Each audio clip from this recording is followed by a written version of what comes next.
Okay, so welcome to our 8-2 notes on parallelograms. And so first off, let's kind of get a bigger picture here about this very short chapter, what we're talking about. Flip going over to the back of this page. Chapter 8 is really supposed to be about quadrilaterals. Right? Quadrilateral is really any polygon with four sides, right? It's a four-sided polygon. Every four-sided polygon is a quadrilateral. Quad, right, meaning four. And then from there, we were supposed to learn different ones. A kite has two sets of congruent sides. We're not going to have time for this one. A trapezoid we'll get into later, but basically has one pair of parallel sides. If you have the trapezoid, a special kind of trapezoid has the one pair of parallel sides plus these two sides are congruent. So we're not going to get into these as much. What we're going to do is we're going to focus on this over here. So a special type of quadrilateral is a parallelogram, which has not one pair, but two pairs. So these are parallel and these, right? Trapezoid just has one, parallelogram has two. And so this is what we're actually going to focus on here, and then we'll get into a little bit of these guys. So a rectangle is a parallelogram, which is a quadrilateral. A rectangle is a parallelogram, so a rectangle still has these special features, right? But it also has four 90-degree angles, okay? A rhombus also has, same thing, right? A rhombus is a parallelogram.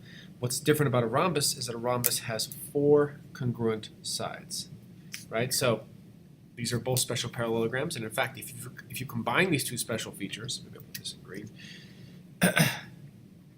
So in other words, you have a parallelogram that has four right angles, kind of like inherited from a rectangle, and four congruent sides from a rhombus. We call that a square, right? So a square is a rectangle and a rhombus. A rectangle is a parallelogram. A rhombus is a parallelogram. Not every rectangle is a rhombus. Not every rhombus is a rectangle. So, you know, just kind of thinking about this in this terms. You know, what else could you call a rhombus? You could call it a parallelogram. You could call it a quadrilateral. You cannot guarantee a rhombus is a rectangle. You cannot guarantee it's a square, but you can guarantee it's this and it's this. What could you classify as square? A square could be a rectangle, a rhombus, a parallelogram, or a quadrilateral. Okay? You can also think of it like a Venn diagram. Like quadrilaterals is all of them. Within that, a special subset are kites, right? Some of them are trapezoids. Parallelograms is a special subset of quadrilaterals within that. Some parallelograms are rectangles. Some of them are rhombuses.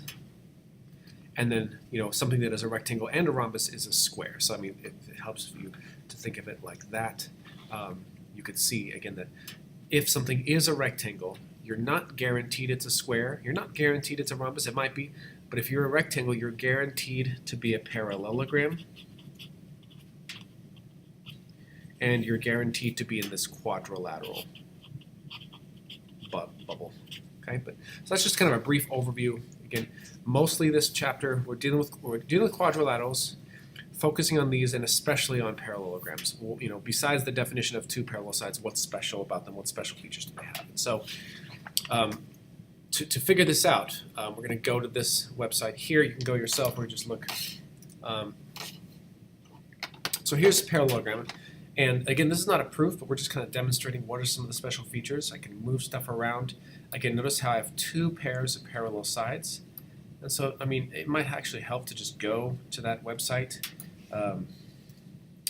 I put a special link here, goo.gl/uf6qp5, goo.gl/uf6qp5. So you can see for yourself. But otherwise, I'll just move things around. So what you can notice is, again, it's always a parallelogram. Look, just, you know, pause the video, maybe look at the picture or try it for yourself. What stuff do you think is true of a parallelogram? What stuff do you think we're going to prove? So hopefully you notice some things are congruent. What is congruent? Well, this guy and this guy, right? No matter what, these angles and these angles are congruent. So we could say opposite angles are congruent. Okay? What else is congruent? Well, we've got this and this, this and this. So not only opposite angles, but we have opposite sides are congruent. Okay. Third, you might not know what to call these guys, but from corner to corner we call these diagonals. So these diagonals, the diagonals are not necessarily congruent, right? If you add these up, 8 and 8 is 16.16, 10.58, 10.58, that's like 21.16. They're not congruent to each other, but notice how this is congruent to this, and this is congruent to this. So we call this that the diagonals cut each other in half. No matter what I do, they stay equal. Tick, tick, tick, tick. We see the diagonals bisect each other. Diagonals slice each other in half. In fact, those are the three main things we're going to prove about parallelograms. So let's write those down first. So first off, again, parallelograms are always quadrilaterals. Going back, are always quadrilaterals, going back to this page here, right? Every parallelogram is a quadrilateral. Not every parallelogram is a rectangle, only some of them. Not every one is a rhombus, but every parallelogram is a quadrilateral. Okay? The definition is this, right? You have two pairs of parallel sides. That's the definition. So if something's a parallelogram, you can guarantee that.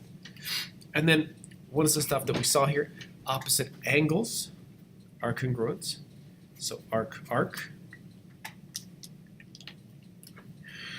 arc, arc, arc, arc. And again, this is what we just saw over here. That's not a proof. We'll prove why this is true. That's just a demonstration. Also opposite sides, right? And the diagonals bisect. So let's just write that down. So opposite sides are congruent. So I could say tick, tick, tick, tick, tick, tick. They're not all equal. That would be a rhombus. Not all parallelograms are rhombuses. And then finally, the two diagonals always bisect each other.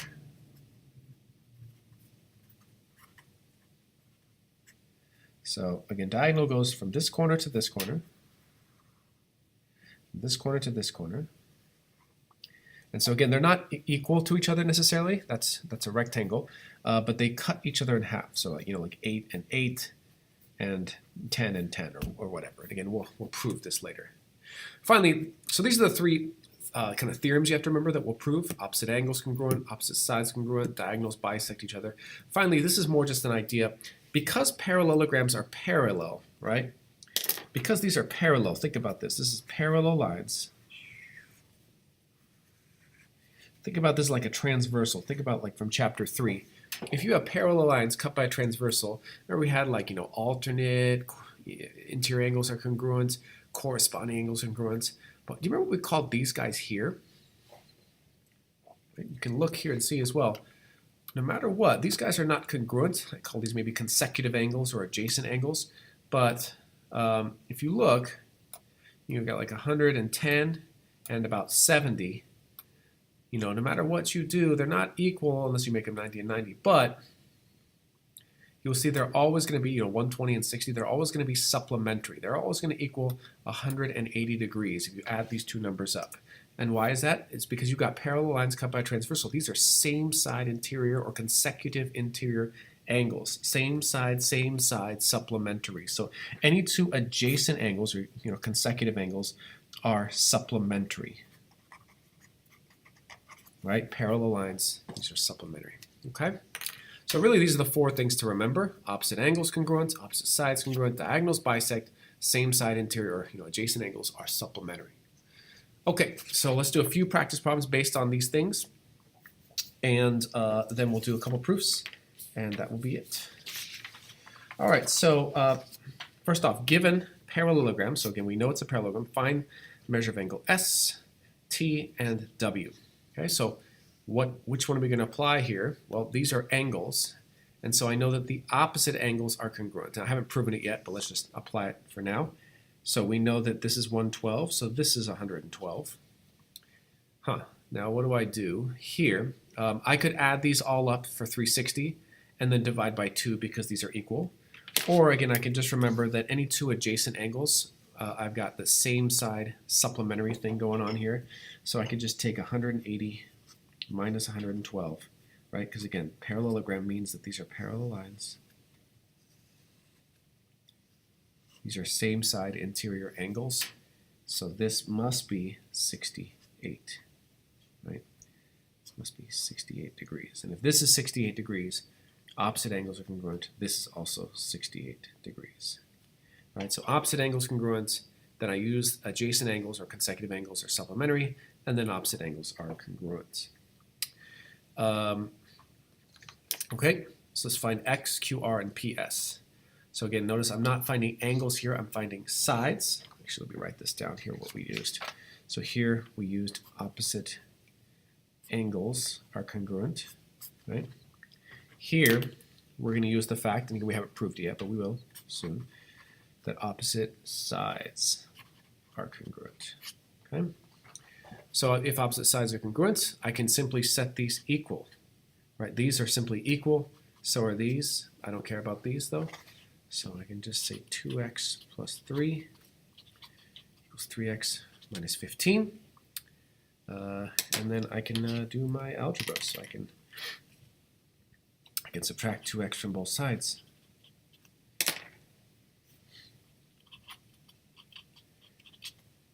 I can add 15 to both sides. And I get x equals 18. Okay. Now that's not all I have to do. I have to find QR and PS. I can just go ahead and plug that in here and here. Okay. So QR equals 3 times 18 minus 15. So let's do this in our heads. 3 times 18, I could do 3 times 20 and then take away 2 3s. So 60 minus 6. Or I could do 3 times 10, 30, plus 3 times 8, 24. 30 plus 20 plus 4, so 54. 54 take away 15, so 54 take away 10 is 44. 44 take away 5 more is 39. Okay, let's tackle this guy. So PS, 2 times 18, and remember they should be the same, so hopefully we get 39 regardless, plus 3. So 2 times 18, 2 times 10 is 20, 2 times 8 is 16, 2 times 10 is 20, 20 plus 16 is 36, 36 plus 3 is 39. So yes, this makes sense, 39 and 39, opposite sides, again, is what we used. Opposite sides are congruent. That's the feature that we used here. So again, opposite angles are congruent, opposite sides are congruent. Turning to the page here.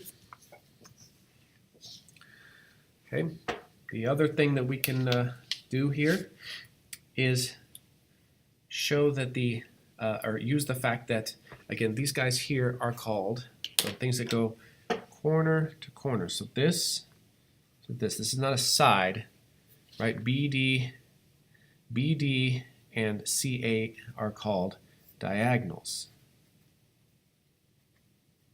Right, diagonals. And what do we remember about the diagonals is that no matter what, the diagonals cut each other in half. No matter what I do, right?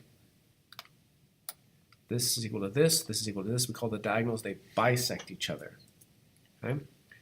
So let me just write that down again. That's the fact that I'm going to use here. I'm going to use that the diagonals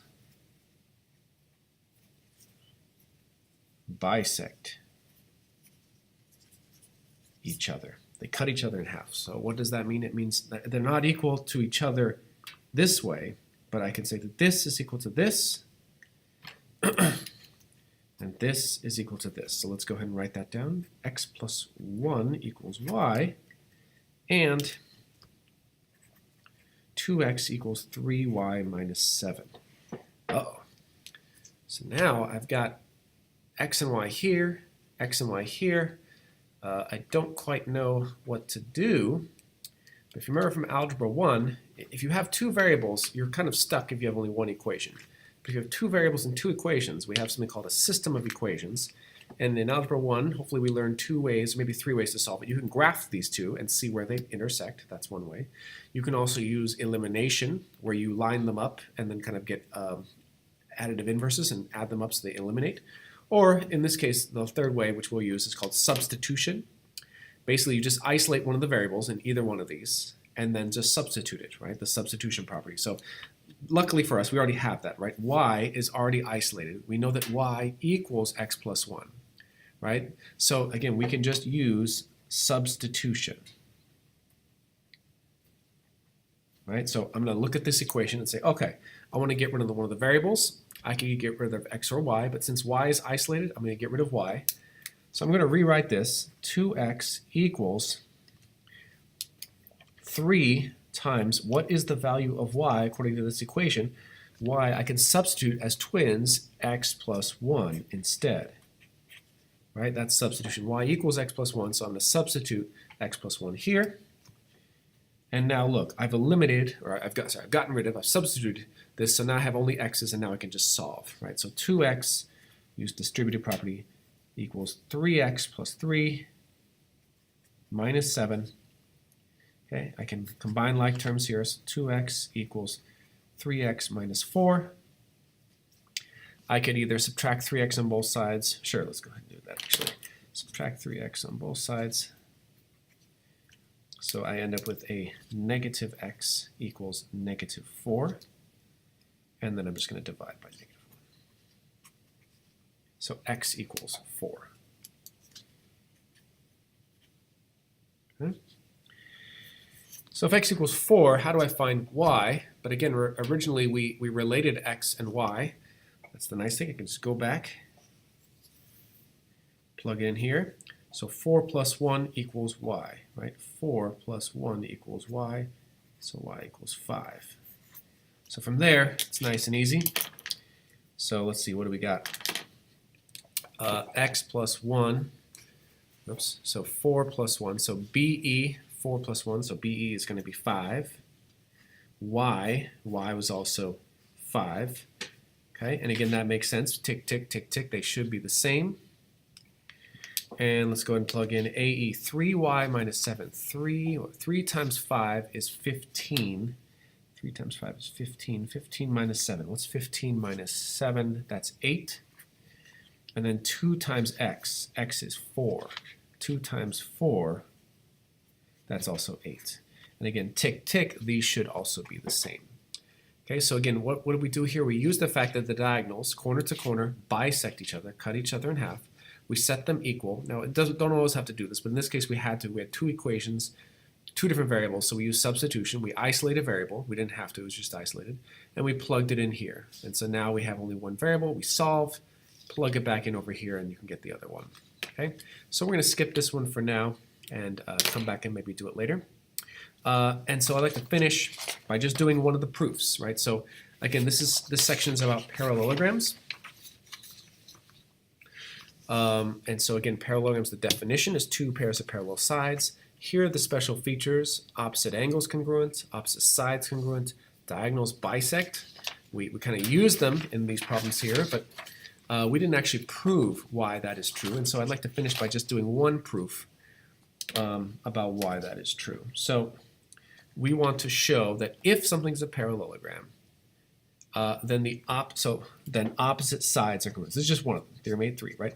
If you have this, we want to show that this is a guarantee. We want to show, remember, that's what a proof is. We want to show this is a guarantee, right? So starting with this is my hypothesis. Given a parallelogram, I want to show that AB and CD are congruent. Okay? And also AC is congruent to BD. Okay? All right. So, well, what are we starting out with? So again, we're starting off with this.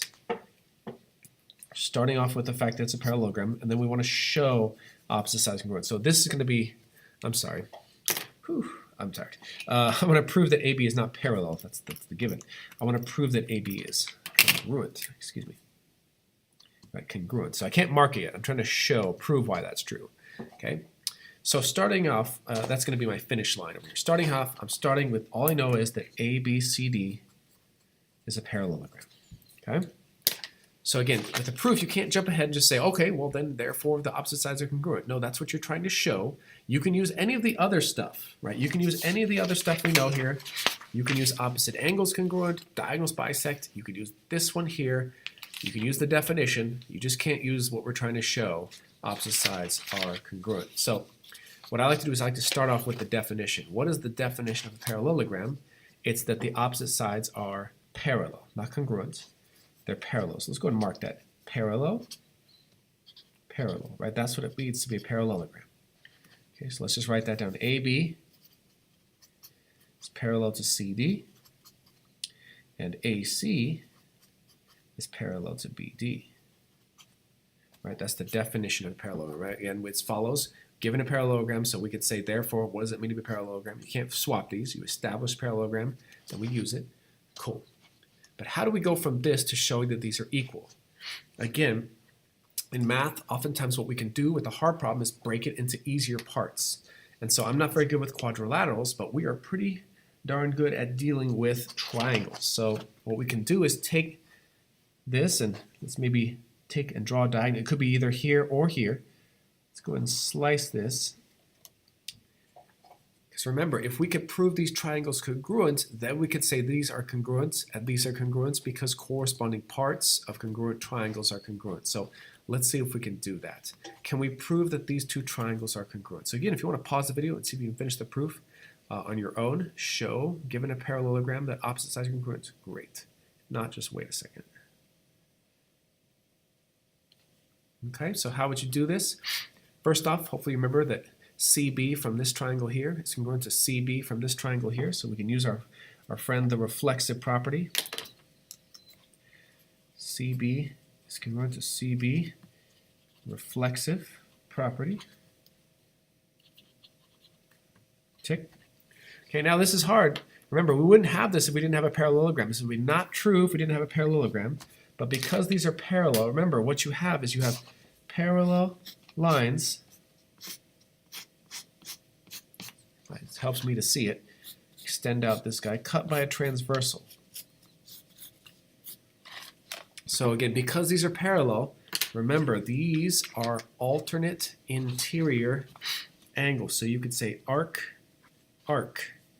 These are congruent here. So again, we can't call this angle B or C, we have to be more specific. We could say angle ABC is congruent to angle DCB by alternate interior angles. Okay. Now, what could you do after this? There's actually a couple of ways you could do this. The other thing, this is still not enough to prove the triangle's congruent. Remember, we have a bunch of shortcuts: SSS, SAS, HL, ASA, AAS. But you could add the other pair of alternate interior angles. Why? Sometimes, why? Because you have these are also parallel, so these are also alternate interior angles. So you could have another pair of alternate interior angles here. If you did, you would have ASA for your next step after that. But actually, I'm going to do it a little bit different. What I could do is, again, because we're showing opposite sides of grid, I can use any other thing. And so what I'm going to say is, okay, therefore I want to say that this angle here, D, is congruent to this angle A.